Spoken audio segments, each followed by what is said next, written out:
Well, Impala Platinum has suspended operations at its Bafokeng-Rasimone mine that's in the northwest. It's due to what the company says is an illegal underground sit-in by more than 2,000 workers. It's after a number of similar protests reported at mines in the country in recent months. The company says the reason for the sit-in is yet to be determined. Impala Platinum made the announcement that relevant authorities are also on the scene to ensure that people aren't being held underground against their will. Let's bring in the spokesperson for Impala now to get an idea of what's going on there. Johan Theron is Impala Platinum's Group Executive for Corporate Affairs. Johan, good evening. Welcome to News at Prime. Is the sit-in continuing? Yes, indeed, it is continuing. And what do you understand to be going on? Well, we had the normal morning shift today whereby people went underground, and it became clear during the day that they're not proceeding to their workplaces, but instead that they are accumulating at the bottom of the shaft. And we're at the end of the day shift now. These mines typically more than 5,000 people that work there. And at this time, we still have more than 2,000 people underground that haven't returned after this shift. 2,205 is the number that was quoted. Is that still the correct figure? It was the correct figure at an hour ago. We've opened the mine. We've made it easy for people to the extent that they want to. They could walk out. And we are seeing people coming out from time to time. So that number is changing on a day-by-day, hour-by-hour basis. How much progress have you made, Johan, in understanding why it is that your employees have decided to take this action? Yeah, so the frustrating part is we've got a majority union there that represents more than 80% of the employees.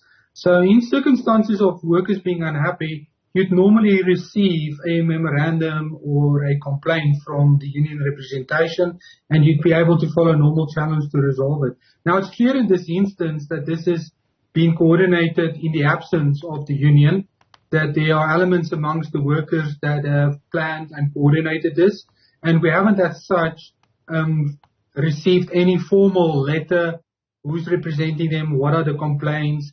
But obviously our key concern is the health and safety of these employees now, and we're doing everything we can to de-escalate, to make it as easy as possible for people to understand that they are being heard, and that our doors are open to hear their grievances in the normal channels.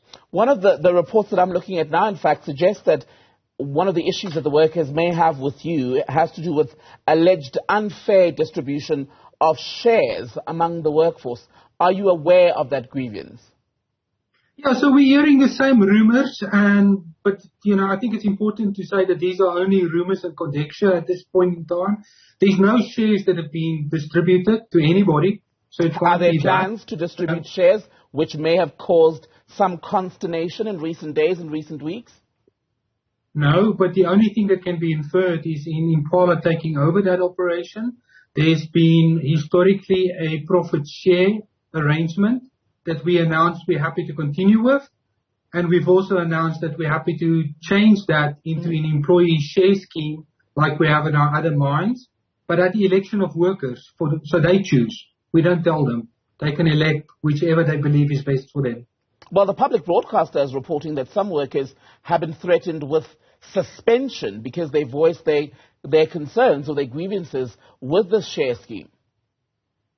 No, I think it's important to understand that we have seen in South Africa this very unusual event where people stay underground and people are prevented from coming out from underground.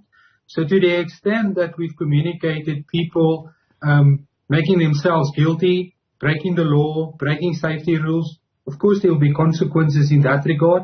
In terms of raising issues, discussing issues, there's absolutely no issue with that. So you have not threatened any worker at the mine with suspension, with dismissal, because they've raised grievances with the way in which the relationship between employer and employee is panning out, especially as far as the share issue or any other labor-related conversation? No, absolutely. I mean, the nature of mining in South Africa is that you engage, that you have an open door, that people can raise legitimate concerns, that you can respond to that you work together, and that you advance the interest of the company, the employees, the country in the best possible way. It's also being reported that you sent or issued a memo threatening the workers involved in this sit-in with either internal proceedings, legal action, criminal charges, possibly? Have you done that? No, so what we did is, at the back end of last week and over the weekend, we became aware, through rumor again, nothing official, that there were a risk of an illegal work stoppage being planned in this way, like we've seen in other mines in South Africa. And what we've expressed is that our doors are open.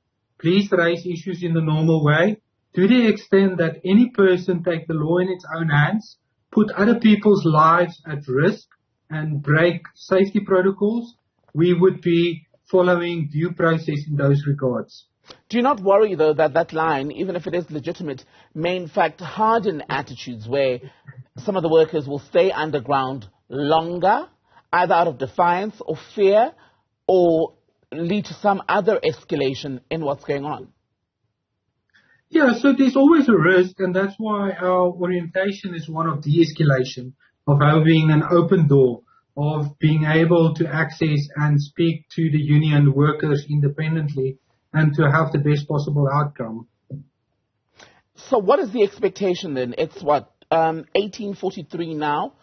Do you expect that the situation will likely go on into the night? And if it does, how do you respond? Yeah, so we've done everything in our power to make it as easy as possible for people to come out. We've made sure that, there's access to water and communication and ablution facilities and all of the good things to sustain people there in the best possible way. And again, we've made it clear to whoever is involved in this protest action that our doors are open and we are willing to discuss whatever issue they raise. But, what is very, very problematic is it's clear that not everybody is potentially participating in this out of their free will, that people are being stopped from coming out and exercising their democratic rights. So how that will is you obviously determine, problematic. Pardon me, Johan, how will you determine who is participating of their free will and who may be held against their will beneath the surface? Because you do say in your statement that you will act decisively in cases of misconduct. Will you interview each and every one of the more than 2,000 workers? Yeah, so as you can imagine, mines like this have got video camera systems. We've got control systems. There are obviously 2,000 people bearing witness to what's happening underground. There's a majority professional union who has 80% of the membership here.